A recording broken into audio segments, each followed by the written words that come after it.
На факултет во Скопје со зимска облека како за на планина. Студенти на педагошки, факултетот за ликовна уметност и институтот за безбедност околу 2 недели со дебели јакни, бунди, шалови и ракавици следат предавање. Ама само оние најупорните неколкумина, што решиле да не се придржуваат до студентскиот бојкот.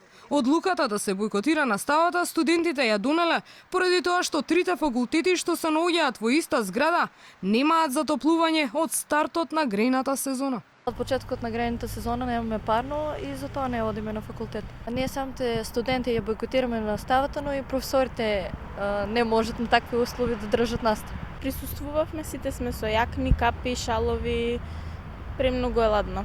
Со председателот на студентите се договоривме и објавивме бојкот. Дел од професорите од дома си земаат грејалки за да одржат предавања, велат студентите. Само во кабинетот по информатика сме слушнали, а за други кабинети не сме слушнали. Дека сами си носат, значи сами си носат грејалки од дома за да можат да одржуваат настава.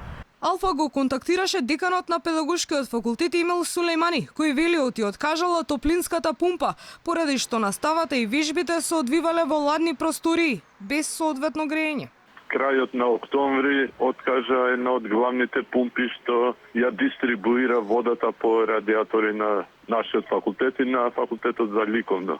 Значи во склоп на истата зграда. Имаше ладни простори, нели во недостаток на грејни тела. Сулејмани појаснува оти не можеле пред време да знаат дека ќе откаже пумпата за да набават нова. А се додека не се финишира отворената тендерска постапка, сепак грејење ќе има, уверува деканот, бидејќи од БЕК им позајмиле привремена пумпа која ќе овозможи грејење на амфитеатрите.